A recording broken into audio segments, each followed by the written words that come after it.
মৃত্যু থেকে তুমি যেখানেই পলায়ন করো না কেন, মৃত্যু তোমার সাথে মোলাকাত করবেই করবে।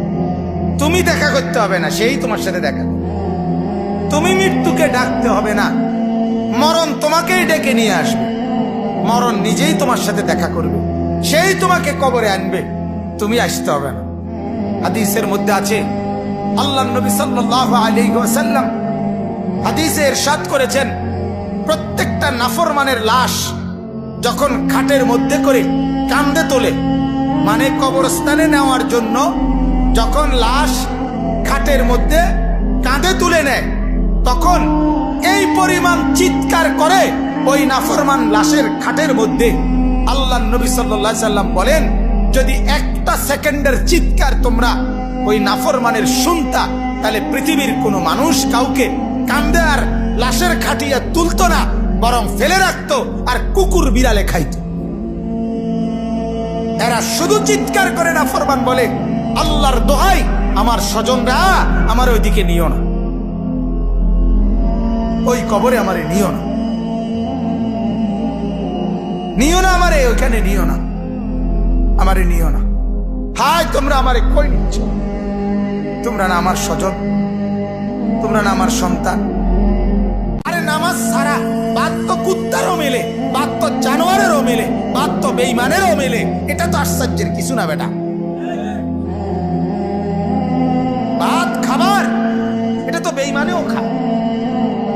তাহলে আজ যদিও তুমি মনে করো এখানে এদিক দিয়া হেদিক দিয়া, এই পাশ ওই পাশ দিয়া আড়াল হইয়া হইয়া তুমি পার হইয়া গেলা, কারো সামনে পড়লা না, কেউ দেখলো না, কিন্তু অচিরেই আল্লাহ তাআলা বলেন, ইয়াউমা তুবলাস সারাইর, শুধুমাত্র তোমার বাহ্যিক কৃতকর্ম না, তোমার অন্তরে 24 ঘন্টা যত কথা উঠানামা করছিল, খারাপ চিন্তা, চেতনা, কল্পনা, আবেগ, অনুভূতি, আল্লাহর কসম আল্লাহ কোরআনে বলে, সেগুলো হাসরের ময়দানে আমি আল্লাহ আমলনামার মধ্যে লিখিত দেখাবো।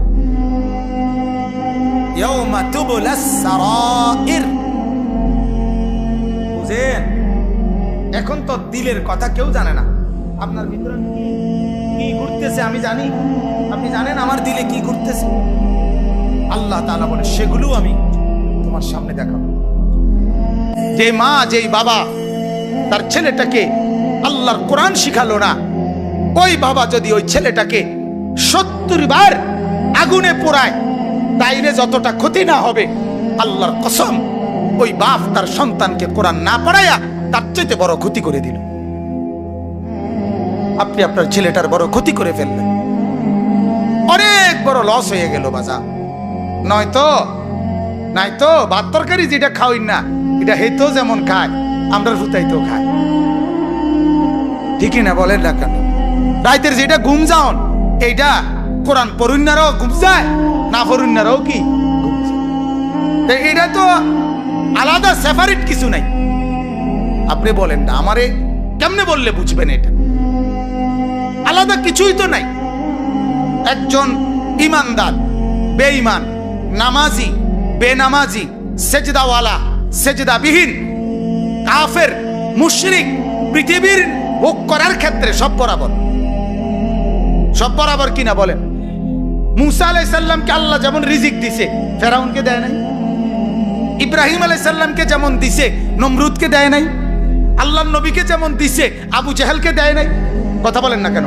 দুনিয়া দেয় নাই, বউ বাচ্চা দেয় নাই, ভাত তরকারি দেয় নাই, ক্ষমতা নেতাগিরি দেয় নাই, বাড়িঘর দেয় নাই?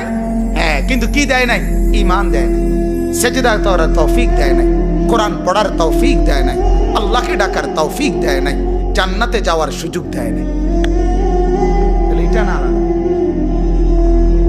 তাহলে আপনি কিসের থেকে বঞ্চিত করলেন?